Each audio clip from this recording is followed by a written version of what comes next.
Was medicine always the goal, or was life just pushing you towards medicine? I was studious but not totally into studies. I wanted to play a lot. I continued to play because I thought of myself as a great athlete.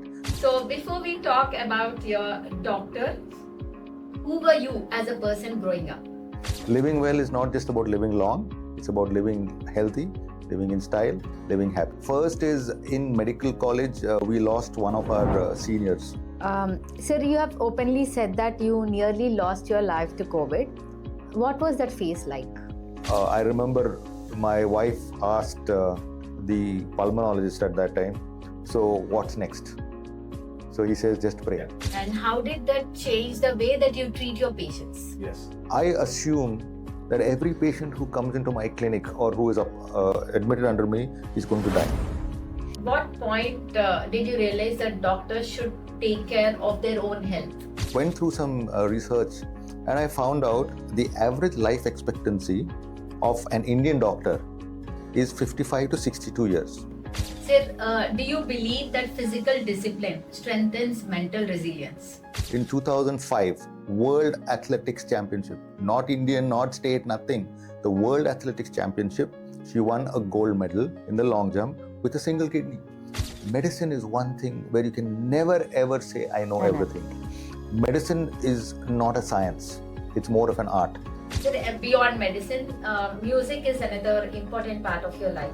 I went into every room and looked in and said, am I ever going to come back here? It is that feeling.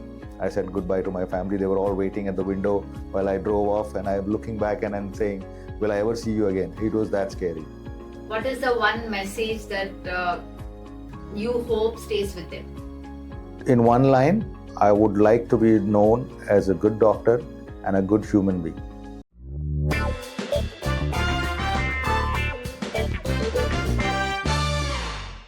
Hello, welcome to Coffee, Clinic and Conversations. I am Dr. Suma Sandhyala, consultant plastic and cosmetic surgeon.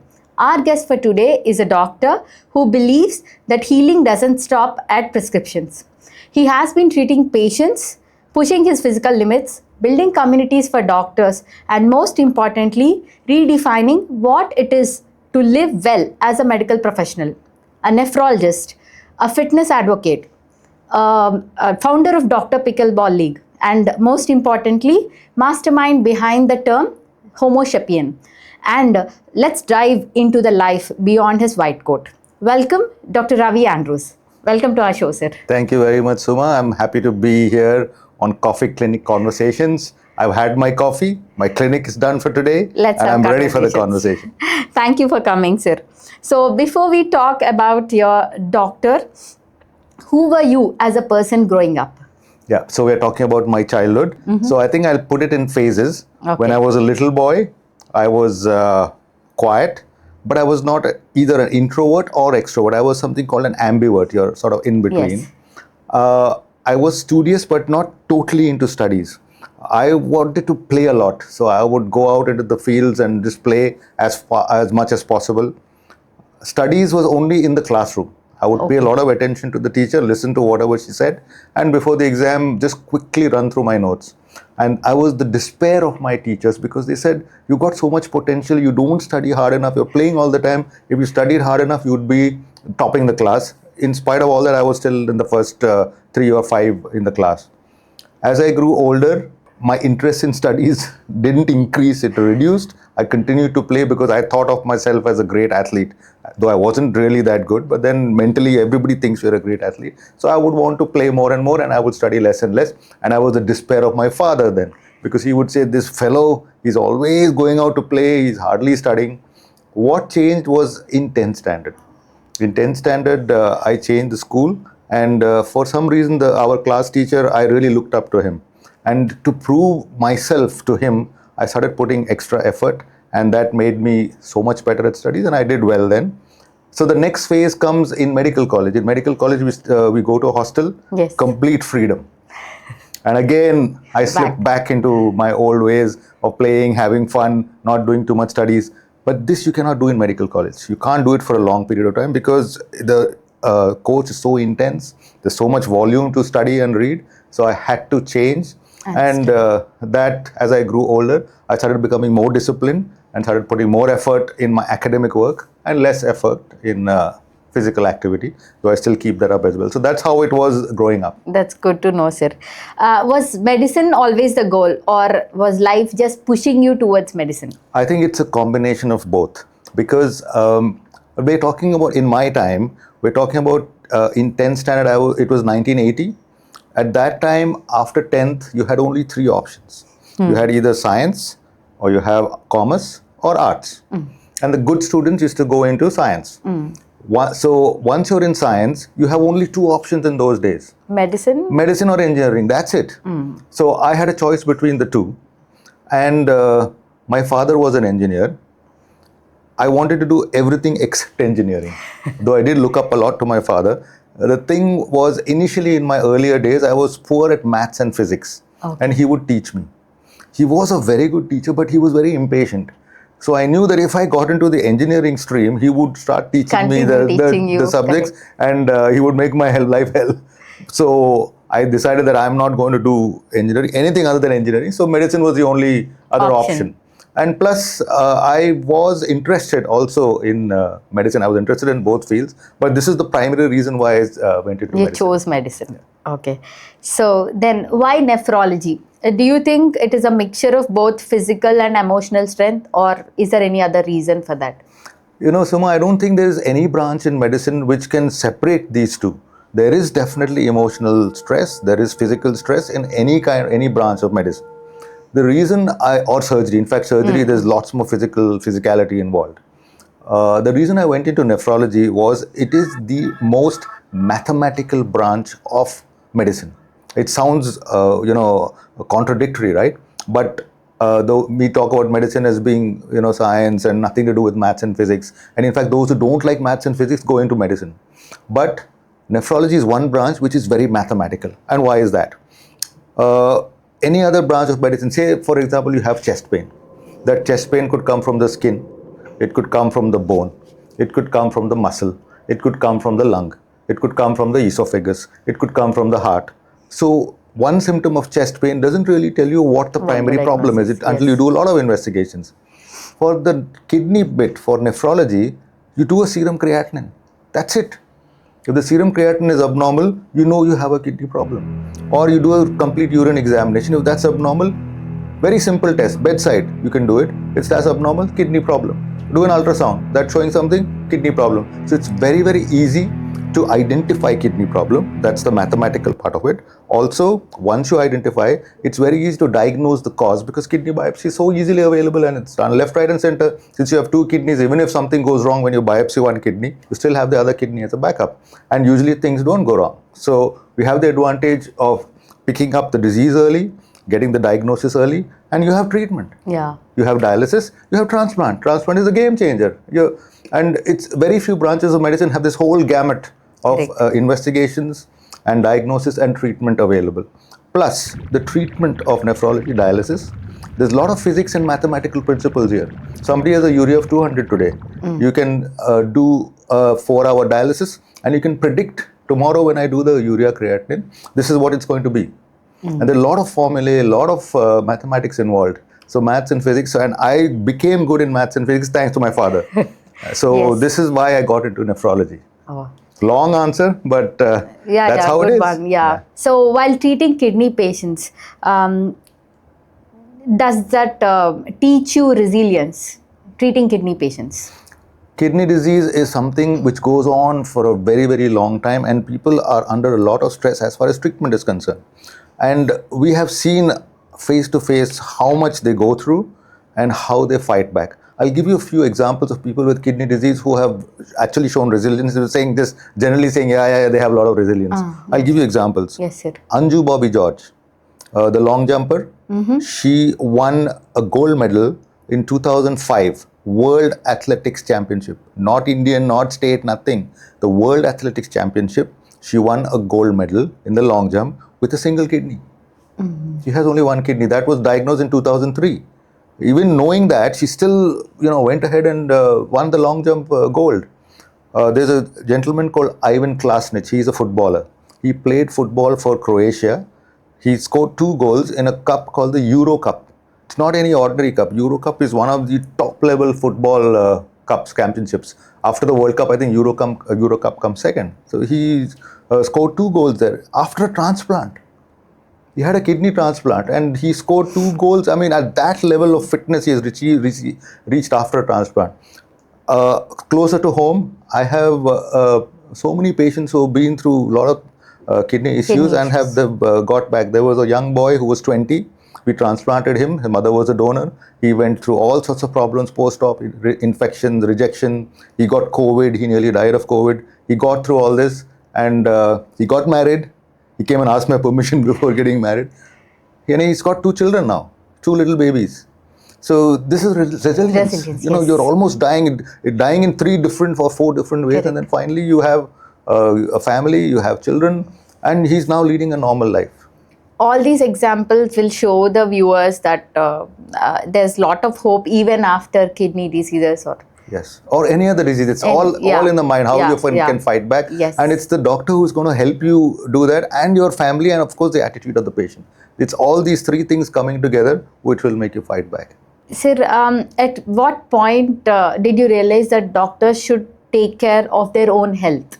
Yeah, so I think there are multiple points when this realization came. First is in medical college, we lost one of our seniors in medical college itself due to a cardiac issue. And he had a strong family history of heart disease. He was obese and his lifestyle was not good. And we lost him. So that was an eye-opener. Even if you're young, if you're not careful, that could happen. And that tells you whether you're a doctor or not, you're still a human being. You need to take care of your health. Just being a doctor doesn't protect you from any of these lifestyle diseases. So that one point of time opened my eyes. The eyes again opened when my mother developed diabetes at the age of 45. My sister was diabetic at 30. My father was diabetic at 27. Father, sister were on insulin. Now my mom is on insulin. Strong family. It's very, very strong family. And it opened my eyes that even though I'm a doctor, I've got to take care to, and luckily so far I've managed to keep it at bay. I know I'm not going to keep it forever, but at least for the time being, even at this age, I haven't yet developed it. And there's a very simple reason: awareness. I know, and I know what to do to prevent it, and that's what's helping me. The realization again came during COVID. How vulnerable we are, even though we're medical professionals. Correct. And I think we will talk about COVID later on in the rest of the conversation. Yes. We know that fitness is center to your life. So when did it become stop becoming optional and it became essential? Right. So in the beginning itself, I told you that when I was young itself, I was very much into sports. I was athletic. I would play, run, and do all sorts of things. But that was all just fun. When did it become essential was, I think, somewhere around 2000. I used to play a lot of badminton. And in those days, we didn't have these wooden courts. We had the cement court. So I messed up my knees badly and had ACL tears and all that. So I couldn't play any more badminton. I had to do exercise because strong family history. Plus, I like to do something and I like to keep myself fit. So I switched to gym. So that kind of physical fitness I started, and that became essential. That was not just, see, gym is not fun. Yes. You have to push. Playing a game is fun, but gym is not fun. You have to push yourself. You're torturing your body. You're sweating. Your body is aching. Joints are paining. Motivation levels are low. It's boring. It's repetitive. So because it was essential, I could continue it. If it was not, if I considered it just recreational, I probably wouldn't have continued it. So that's where the switch happened. If you can ask me specifically, in 2000, when I couldn't play game, is when I switched to this, and it became essential and not just a hobby. That's a good decision, sir. And then regarding the word Homo sapien, what does it mean, and how does it reflect who you are?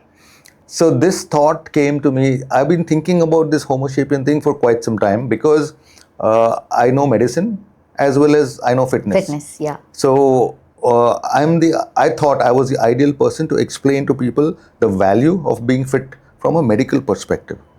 And I was just thinking, the whole human generation, we call it Homo sapiens. So how do I twist it around and make it sound nice and also catchy? So I just kept thinking, how do I do it? How do I do it? Homo sapien. I want to get them into shape. So And that's where it came, Homo sapien, where the idea is that I should teach my fellow Homo sapiens to evolve and also get into shape. So that's how Homo sapien came Even about. I didn't know about the origin of the term.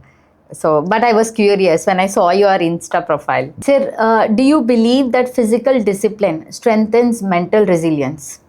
So these things cannot be separated. If you want to be physically disciplined and physically fit, you need to have that mental power. You need to be strong mentally. Like I said, physical activity, gym, exercise is painful. It's not easy. So you have to have a strong mind to have a strong body, to have a strong physical presence and physical activity. So we can't really separate it saying I'm weak physically but I'm strong mentally. No, if you're really smart and you're really strong and mentally and you're a proper intellectual, you'll know what's good for you. What is good for you? Good for you is being physically fit. Everybody knows that. And if you don't apply what you know, you're stupid. So you need to have mental smartness as well as physical. So they both go hand in hand. And I found out, I'm sure you have too, if you're physically fit, the day you're feeling good, you're mentally much better. Correct. Your activity, mental activity, the performance is so much better. If you have a headache in the morning, physically you're not feeling too good, definitely mentally you'll not be able to do anything properly.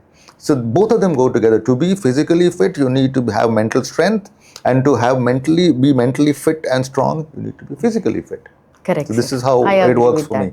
So my favorite topic, and everybody out there would love to know about this. You started Doctors Pickleball League. Yes. How did you get that idea?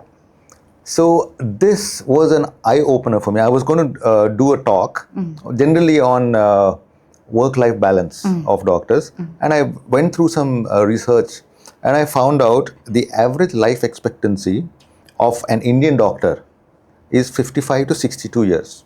That's scary. 55 to 62 years, that's it. In contrast, the average life expectancy of a normal Indian male is 65 to 72.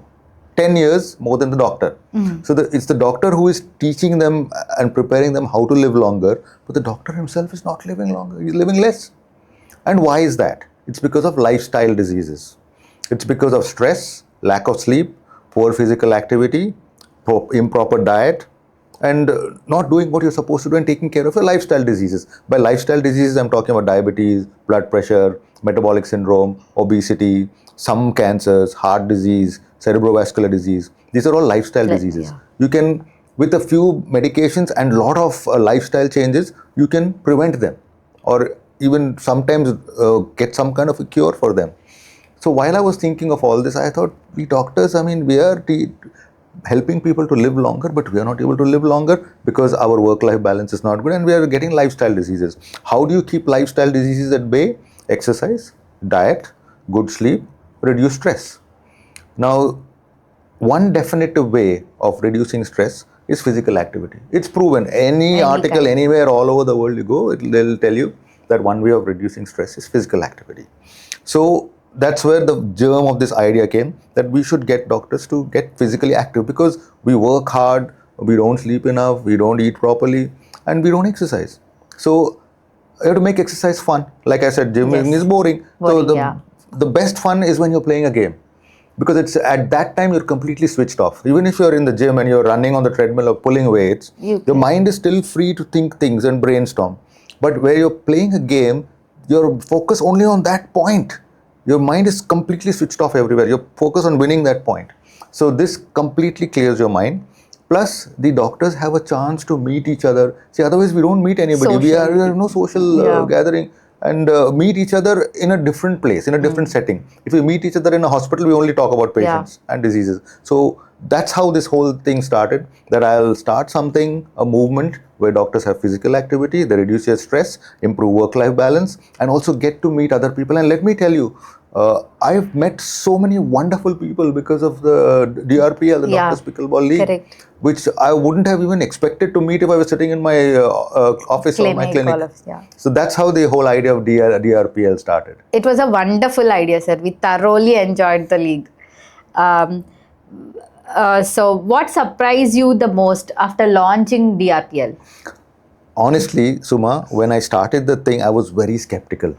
Because I was thinking these doctors, they will not come regularly, they will not play, they will have a million excuses. I have a patient, sick patient, I have to go here, I have to go there, I can't come, I can't practice, I won't be able to play. So I had decided to make the DRPL into a group, into a team competition rather than individual. So Individual, yeah. team means you need at least 6 or 7 players to form a team. So I was very skeptical that there'll be enough teams to actually have at least 4 teams to have a semi-final if nothing else. And what surprised me was the enthusiasm, and we got 8 teams for the first DRPL. I'm sure we'll get more teams next season. Not only that, the doctors were so enthusiastic. They would come regularly for practice. Your team, you would come every day. I mean, I was shocked because I play hardly 2 or 3 times a week, and then you guys were coming every day. You also hired a coach to teach you, and then you were learning the nuances of the game. Correct. And that really surprised me, the enthusiasm of the doctors. So there is a space in a doctor's life where we need to fill something, and I think this physical activity, this DRPL filled the space in their life. They were waiting for something to express themselves, and that was so wonderful. All of them coming together. We got about 60 doctors in this DRPL all over the city, coming together, forming teams, learning teamwork, camaraderie, having fun, getting fit, having the enthusiasm, having the drive to win the cup. You know, it was all so wonderful, and I loved it. And this is what really surprised me. I was not expecting much, but the whole gamut of things that happened, and I hope this continues for next season as well. It was a big success, sir. Next season, maybe we'll get more number of doctors and more teams. It will be more interesting. Yes. I think, and we all got that idea of continuing this till the next season. And I think social media also helped a lot in promoting this. I've got people reaching out to me asking if they could be through the social media. And I think that also is a big help. And then also word of mouth publicity from other doctors will help us to make it bigger next time. Yes, sir. And more people will benefit, more doctors. Correct. The whole idea is for doctors to benefit. Yes. So, sir, beyond medicine, music is another important part of your life. So, what role has it played in shaping you? So to be musically oriented or to get to a certain level in music, you need to have discipline. Again, everything, life, if you ask me, all the years that I have, I've learned this one thing, discipline is key. Yes. I did not like it. My dad used to keep on trying to push discipline into me, but I was a rebel. I would say, no. I am a maverick. I can do whatever I want. I am very innovative and all, creative. But no, discipline, if you have the discipline basically there, the rest of it will fall into place. Like Tiger Woods said, that famous golfer, the harder I practice, the luckier I get. The harder I practice, the luckier I get. So the more disciplined I am, the better I will, the more creative I will be. Yes. So music teaches you that. There are certain protocols you have to follow. Even in medicine, there are protocols you have to follow. Music also, there are protocols you have to follow that. You have to be disciplined. You have to practice at a proper rhythm, proper way. And it also teaches you teamwork. Because standalone music, if I just sit and start playing the guitar and no other musical instrument, it won't sound good. It'll sound flat. For something to sound good, you'll need the guitar, you need drums, you'll need a keyboard, and you will have to gel with your other members as well. And this is what is required in medicine. It's teamwork, and that's how that also helps. And not only medicine, any occupation that you have, there is never the one person who can do everything. It is always teamwork, and music teaches you that. So teamwork, the discipline, and apart from all that, the joy you get from music, which helps you transport you from all your stresses. It's a big stress buster, and that's where it takes you. So that's how music played an important role in my life. If you have to choose medicine, sports, fitness and music, which grounds you personally? So by grounding, I assume you mean what makes you sensible and keeps you tethered to not sending you high into stratosphere. Yeah, obviously medicine, because medicine is very humbling. All the other things, music, makes you feel good and you concentrate, and then, you can feel, oh, I can play this, I'm very good at it. Fitness also, once after a certain level, you feel, yeah, I know everything. Medicine is one thing where you can never ever say, I know everything. Medicine is not a science. It's more of an art.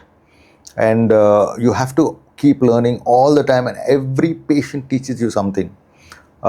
Human beings are so different. You don't have the same formula for everybody. So one medicine you give one person, that same medicine might not work on somebody else. In fact, that other person might get some side effects. So it humbles you. And even the minute you think I know too much, immediately something comes to show where you are. Also, we understand we're such a minuscule part of the whole universe.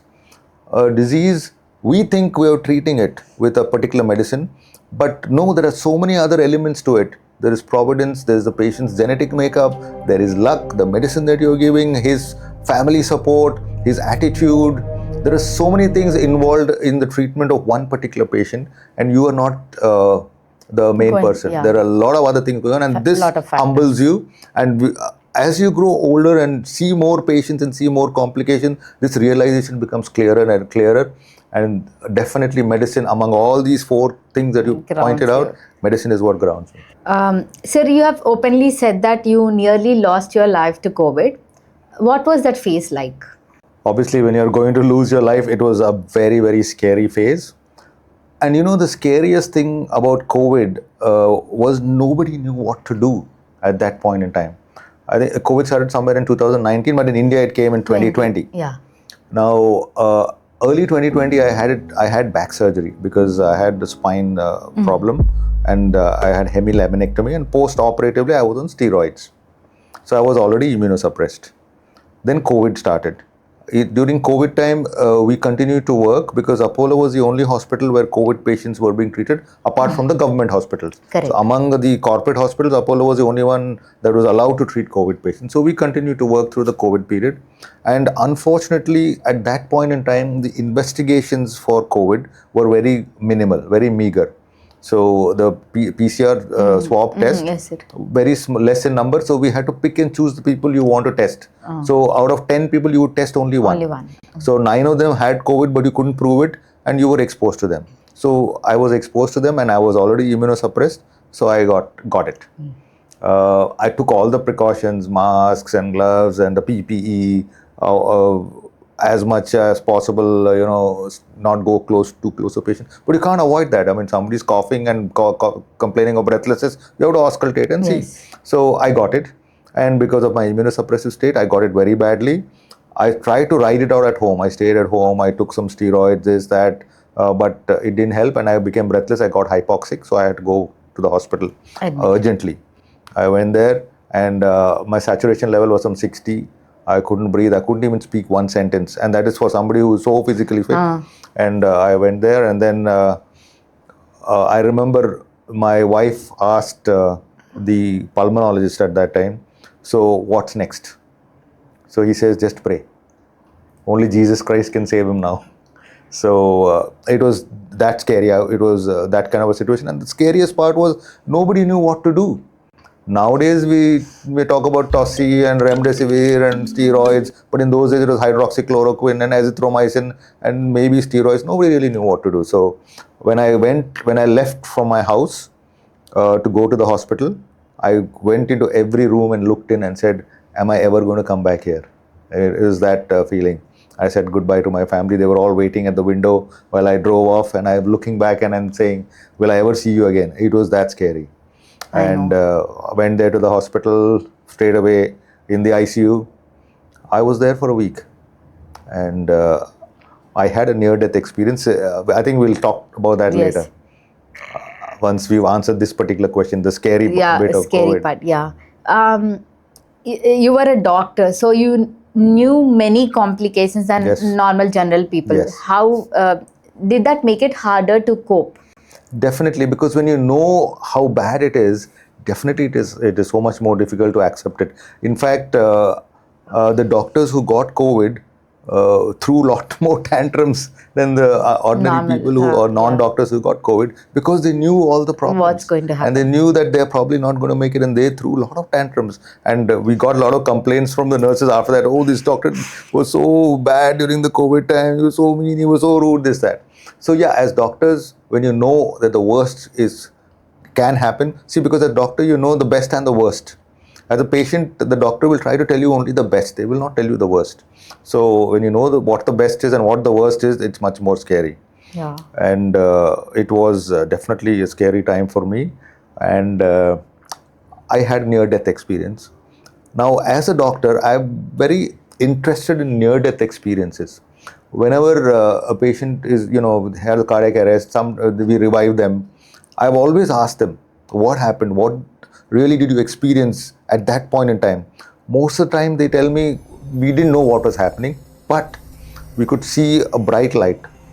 Then we are trying to go towards that light, and something is pulling us back. Did you have the similar So kind of this is the near-death experiences that you most heard people about, yeah. talk about, and I haven't analyzed it, but I think we should analyze it. Mine was slightly different.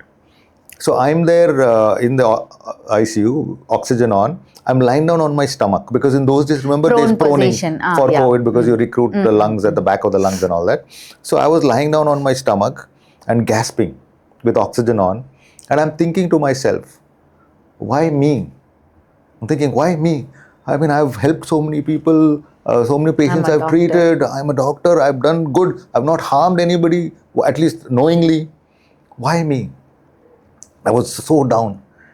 And then I hear a voice. I don't know whether it's an inner voice or it is Providence, whatever, the Supreme Being. I hear a voice, a strong, hard voice saying, look, when you got into a very good medical college, you did not ask then why me. When you got a wonderful family with a wonderful child, you did not ask why me. When you had a wonderful clinical practice and you're doing so well, you did not ask why me. Now why are you asking why me? Don't be a loser, get up and fight. I'm telling you, Suma, at that point in time, I felt some heavy weight getting off my shoulders. I looked around and I see, these rodeo bulls which are there in these amusement parks. Yes, that big bull, you have to sit on it and then keep shaking and you have to hang on to it. That bull-like creature got off. I saw it get off and run out of the door. And once that thing got off, suddenly I felt lighter. I started breathing better, my oxygen levels improved. My COVID bull. I got rid of my COVID bull. And that is the near-death experience I had. After that, I got better. I mean, suddenly, just that one fraction of a second, I'm saying this, why me? And then I hear somebody saying, yes, you should fight back. That bull gets off and goes. And I start getting, from that day onwards, I got better. You got better. It took me a week to finally get out of the place. But yeah. Still. And once I got out, when I'm driving back home, see, when it rains and all, everything looks so clean, right? The grass and the trees and all look so nice. The building looks so clean. It was not raining, but I could see the grass looked so much greener. The earth looked so much browner. The trees looked so much fresher. The buildings looked so much better. Near death, and once you came out, then you appreciate life when you nearly die. Correct. So that must have completely changed your perspective. Absolutely, yes. Life. And then it made me more humble. I told you there's certain points in time where you learn reality and you get humble. This is one of them. This is one game changer. I changed a lot after COVID. Let me admit it. I mean, it made me a completely different person. This experience will make us also more humble, sir. That's there. And the best part was everybody was asking, how come Ravi Andrews got it? Because he's so fit. Fit, yeah. And I can answer that by saying I got out of COVID and survived because of my fitness. Yes. If I had not been physically fit, I would not have made it. Again, that you should be physically fit. That's another reason for you to be that point, yeah. To be physically fit. How did that experience change you as a human being? Yeah. And how did that change the way that you treat your patients? Yes. So one thing, like I said, it made me more humble. It made me understand a patient's psychology so much better because as doctors, we're on this side of the table. We don't really see what is happening on the patient side and their family side. Now I could experience that, I could understand. So it made it much easier for me to deal with them and relate with them. Other thing I learned was about satisfaction, job satisfaction. So let me ask you, what is your idea of job satisfaction? And I'll tell you my idea. Okay. Sir, being a cosmetic surgeon, I cannot really say, everybody can say why get a cosmetic surgery done. But there is one perspective to that. Beyond the need to look beautiful, all these patients have a heavy weight and they have lot of stress related to it. Absolutely. They have lot lots and lots of bullying or whatever, and very low self-confidence. All patients that we see have mental stress related to this. So once young patients who come with breast issues, and then we treat them, be it breast augmentation or breast reduction, and they come back to us and say we are more confident nowadays. And some people, they isolate themselves, they don't go to the classes, and they don't speak to the relatives, or they avoid social events. So all these people, when they come back and tell me that I'm a more confident person, now I'm able to pursue my dreams, that is my level of job satisfaction. Yeah, it's a beautiful answer. And what I'm going to tell you is more related to, I would say, a more complicated clinical field, because cosmetology is more about aesthetics rather than about functionality. So yes, in your in cosmetology, and definitely this is wonderful job satisfaction. In our branches of medicine and surgery, job satisfaction can be divided into personal satisfaction and professional satisfaction. Personal satisfaction will be a patient comes very sick, he's on a ventilator, his blood pressure is low, he's on dialysis, and everybody's given up on him. Then you do all the possible treatments available, patient survives, and gets out of ventilator, he is sent off home. Then he comes to the OPD and he says, "Hello sir, how are you?" And then he's walks into your clinic and you feel so good about it. That is personal satisfaction as well as professional satisfaction. You get both of that. Sometimes patient comes, same situation, patient comes very sick, he's almost dying, you do everything possible to save him and you don't save him, he dies. After he dies, the family comes back to you and tells you, "Thank you very much for all that you've done. I know that he couldn't survive, but you did whatever you could do, but he didn't make it. And we thank you for all the efforts that you've put." That is professional satisfaction. It's not personal satisfaction, but that is pure professional satisfaction. And I think that is what all of us should aim for. I assume that every patient who comes into my clinic or who is admitted under me is going to die. Because if you think that person is going to die, automatically you give the best possible treatment that you can. You're also very empathetic. You also involve the family in all the discussions and you explain everything to them. Definitely the level of treatment will go up if you're expecting the person to die tomorrow. If you're expecting that he's going to become all right tomorrow, then you'll take it lightly and maybe take it easy. So I assume everybody's going to die. I'm very happy with they don't. Even somebody who I don't think is going to, but still, if you assume, your treatment will become much better, there is more accountability, and then the patient will do better. It's a win-win situation. You do better, the patient does better. So that's how I work. And this is also what COVID taught me a little bit. But it took me about 20 years of medical practice before I understood this professional satisfaction and personal satisfaction difference. Till then, I used to think, patient is very sick, gets well, goes home, that's great. The thing. But then I realized once people started thanking me for my efforts, even if they didn't make it, then I said, yes, this is also something. So this is how I work right now. Why do you think many men neglect their health issues until it's too late? So I would think it's two reasons.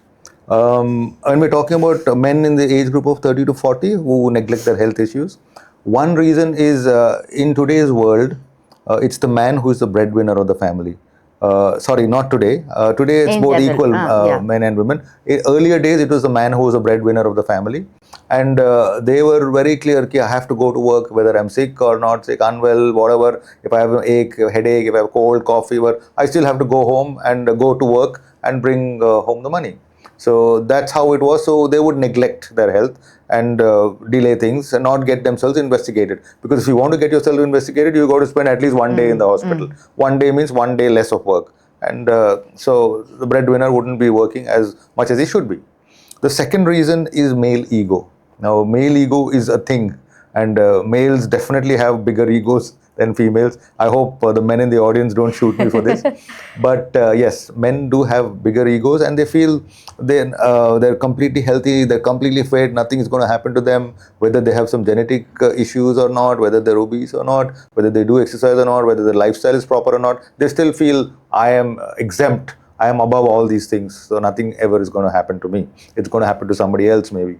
So these two reasons make men delay investigations, delay the treatment, and not really take care of themselves, so that they can avoid all these lifestyle diseases and other genetic diseases. Can you suggest one non-negotiable rule for men? What would it be? Exercise, in one word. And you have to find 1 hour a day for exercise. This is non-negotiable. And how do you find that 1 hour? You get out of bed thinking you have 23 hours. If you get out of bed thinking you have 24 hours in that day, you're not going to get that 1 hour. So when you get out of bed, you think, I have only 23 hours to do my stuff. Then you will get that 1 hour. Other method, I'm telling you little hacks which I've used in my own life to get that 1 hour. Discipline. Get up every day at the same time. Eat at the same time, do your morning stuff at the same time, sleep at the same time, as far as possible go to work at the same time. If you do everything at the same time, it becomes your DNA, and you can increase the efficiency. If you do something repetitively at the same time, you're not thinking about it. But if you do it at a different time, say on a holiday, on a Sunday you'll get up late, then you'll think everything slows down on a holiday. Not because your mind is set, but because you're off your normal rhythm. So if you do everything at the same time, you'll be able to slowly remove few seconds here, few minutes there, and you will be able to get your 1 hour that you require. Also, you should exercise in a place close to your workplace, not near your house. Because the minute you go home and enter, the TV is there, the fridge is there, the couch is there, the computer is there, the family is there, the restroom is there. You have to change and get out, go to the gym or wherever. It will never happen. So you have to do it in the flow. So finish work, work out, then only go home. Keep your gear in your vehicle all the time, so it's always available. And nowadays gyms are available everywhere. You don't have to go to a certain place. In your office itself, you might have a gym. So work out in a place close to your workplace. Also, this is what I follow. When you eat, drink water while eating. Now, there's a lot of people who will tell you, if you drink water while eating, it will impair your digestion. It's not true. It's a myth. So, make sure you target 3 glasses of water while eating.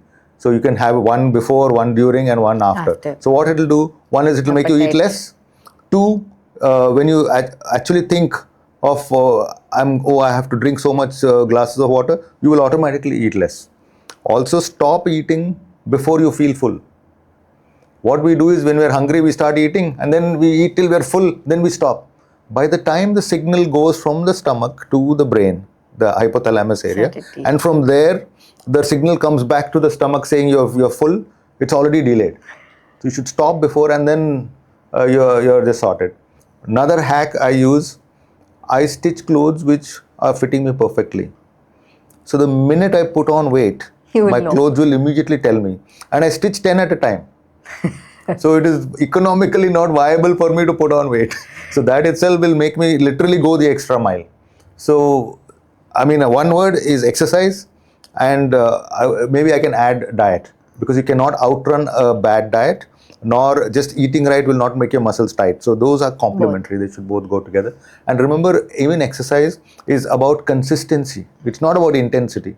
So you cannot do 24 hours of exercise and then not do anything for the next 1 month. Make 1 hour of exercise every day. Try and do it even on a holiday, on a Sunday as well. Don't target 4 or 5 days a week, because if you target 4 or 5 days a week, you'll end up doing 3 or 4 days. Don't even target 25 days in a month. Target 300 days in 365 days, or 3000 days in whatever.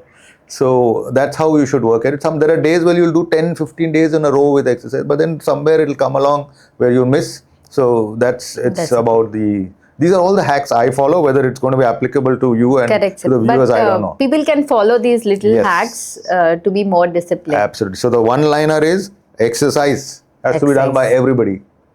1 hour. Your day has only 23 hours, not 24. That extra hour for exercise. So the last part of our interview podcast will be rapid fire, sir. Oh my God, I'm scared. I'm shivering. It's very stressful. So Rapid you fire. were wonderful. You're going to be throughout the firing at me rapidly. You will fire at me as well. So one habit you will never compromise on. Exercise. One belief that changed your life. That we are human and we're vulnerable. What does living well truly mean to you today? Living well is not just about living long. It's about living healthy, living in style, living happily. So to do that, we should have a good work, life and health balance. Not just a good work-life balance. Work, life, health. So your physical health, which is taken care of by your lifestyle changes, and your work, you should enjoy your work, and you should have a personal life as well. So work, life, health balance. So coming to the end of our podcast, when people hear your story, what is the one message that you hope stays with them? In one line, I would like to be known as a good doctor and a good human being. That's it. That's all I want to get across. That's a beautiful answer, sir. After the podcast, though I had an encounter with you mostly during the Dr. PL, I have known you since many years, but the peak time was during the pickleball league. Yes. As a human being, as a doctor, as a person who motivates all of us, and a strong fitness freak, I would always label myself as a fitness freak, but Yes. when I met you, I thought I was a grade below you. You motivated us in many ways, sir. And after the podcast, I had a new perspective of what professional satisfaction should be like. And definitely your COVID experience will teach our viewers a lot. We'll gain a lot of strength from your experience, and we'll learn resilience for sure. I personally will target more physical fitness. I'll try to be fit and continue playing pickleball. Absolutely. Thank you so much for joining Thank us. you. Just one thing I want to add. Dr. Homo sapien, the goal obviously is to evolve and shape up. But the important thing about Dr. Homo sapien is you have to understand that you cannot be like somebody else. You can be the best version of yourself. Yes. And that's what the goal of Homo sapien is, to make sure that you achieve the best possible version of yourself. Thank you so much, sir. Thank you very for much. joining us. And I was wondering whether I'm going to go to the gym after this podcast, but I've decided, yes, after all the talk, I have to go to the gym. I'm not going to go home. Even So straight I to will the gym aim at today. that, sir. Yes. I'll hit the gym today. Thank you very much. So much, and sir. then it's been wonderful talking to you. Same here. And I've also learned a lot of new things from you about how to go about your life and how to make sure your profession and your personal life is well and perfectly balanced. Thank you very much for having me. Sir. Thank you. Sir, thank you so much for joining us. This is a small hamper. Oh, thank from you our very side. much. I hope it is Healthy. not going to put on weight. I tried to select healthier It's for you. perfect. It's wonderful. Thank you very much. I really appreciate it. Yes. Thank you so much, sir. Thank you.